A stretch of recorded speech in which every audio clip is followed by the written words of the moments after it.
അടിച്ചിട്ടാണ് വണ്ടി ഓട്ടോ ഓടിക്കുന്നത്. വെള്ളം അടിച്ചിട്ടാണ് ഇയാൾ ഓട്ടോ ഓടിക്കുന്നത്. ചോദിക്കാൻ വേണ്ടി സ്ഥലം പറഞ്ഞു കൊടുത്തു, അതറിയില്ല. അപ്പൊ ഞാൻ പറഞ്ഞു ഓക്കെ സുഡിയോടെ അടുത്താണ്. അപ്പൊ അയാൾ എന്റെ അടുത്ത് പറയാം സുഡിയോ ഇവിടെ ഇഷ്ടം പോലെ ഉണ്ട് കൊച്ചെന്ന് പറഞ്ഞു എന്റെ അടുത്ത് ചൂടാവുന്നു. അപ്പൊ ഉടനെ തന്നെ അവര് ചോദിക്കുവാണ് ചേട്ടൻ വെള്ളം അടിച്ചിട്ടുണ്ടോ? ഞാൻ വെള്ളം അടിച്ചിട്ടില്ല. ദൂരം ആൾക്കാരുണ്ട്, എന്നെ ഓട്ടം വിളിക്കുന്നില്ല. ഞാനിത് കടം എടുത്ത് വെച്ചോണ്ട വണ്ടിയാണ്. എന്നാ ചെയ്യണം? എന്റെ മാനസിക ബുദ്ധിമുട്ട് മനസ്സിലാക്കണം. റീച്ചിന് വേണ്ടിയിട്ടാണെങ്കിലും ഇച്ചിരി മനുഷ്യത്വം കാണിക്കണം.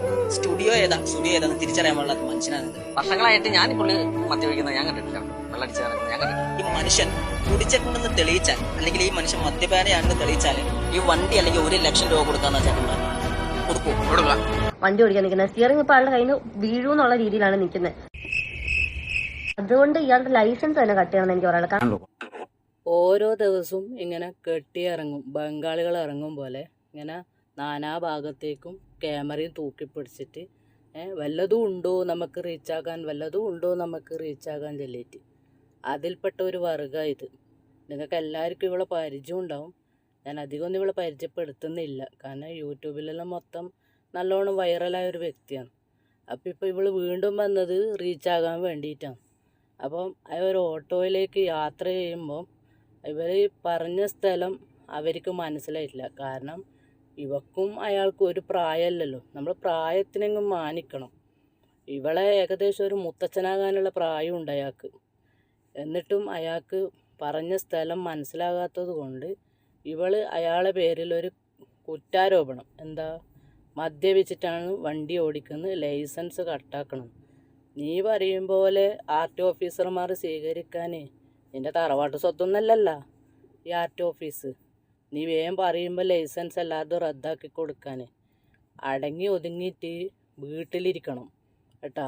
എന്നിട്ട് അടുക്കള പണിയും ചെയ്ത് മക്കളുണ്ടെങ്കിൽ മക്കളെയും പോറ്റി, മാപ്പിളയും ഉണ്ടെങ്കിൽ മാപ്പിളിനെയും പോറ്റിയിട്ട് അടങ്ങി ഒതുങ്ങിയിട്ട് വീട്ടിലിരുന്നാലുണ്ടല്ലടി ഇങ്ങനത്തെ ഒരു തുമ്മിട്ടും ഉണ്ടാവില്ല. ഇങ്ങനത്തെ കുറേ വിവരമില്ലാത്ത അലവിലാദികളാണ് നിങ്ങൾ യൂട്യൂബിൽ. അലവിലാദികളാണ് കുറേ എണ്ണം. ഇങ്ങനെ മൊബൈലും തൂക്കി പിടിച്ചിട്ട് റീച്ചിന് വേണ്ടി നേരം വെളുക്കുമ്പം നാനാ ഭാഗത്തേക്ക് ഇങ്ങനെ കെട്ടി ഒരുങ്ങിയിട്ട് പോവും. എന്നിട്ട് എന്ത് പ്രവൃത്തി ചെയ്യുമ്പോൾ തുന്നുമ്പായാലും തൂറുമ്പായാലും ക്യാമറ ഓണാക്കി വെച്ച് എന്നിട്ട് അത് കൊണ്ടുപോയിട്ട് ഇൻസ്റ്റാഗ്രാമിൽ പോസ്റ്റ് എന്നിട്ട് അവിടെ കുറേ വൈറലാക്കി എന്നിട്ട് അവിടുന്ന് എടുത്ത് യൂട്യൂബിലിട്ട് നാറികളാണ്, പരനാറികൾ.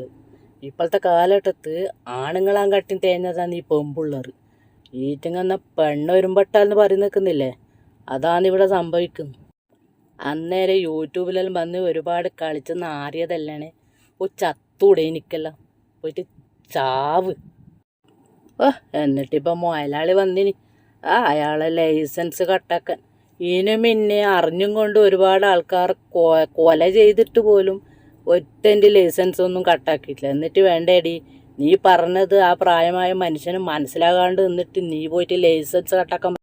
അല്ല ഇവള് വിചാരിച്ചാണ് ഇവരെല്ലാം കുറേയൊക്കെ ആൾക്കാർ യൂട്യൂബർമാരല്ലേ, യൂട്യൂബർമാർ പറയുന്നത് പോലീസുകാരും ആർടി ഓഫീസർമാരും അതേപടി സ്വീകരിക്കുന്നില്ല, അഹങ്കാരമുണ്ട്. അതുമാത്രമല്ല എന്ത് കോപ്രായും കൊണ്ടുവന്നിട്ട് ഈ എന്താ പറയുക യൂട്യൂബ് എന്ന ഈ പ്ലാറ്റ്ഫോമിലേക്ക് തട്ടാന്ന് വിചാരിച്ച് കളിക്കുന്ന കുറച്ച് പരനാറികളുണ്ട്. അതിൽപ്പെട്ട ഒരുവളാണ് ഇവള്.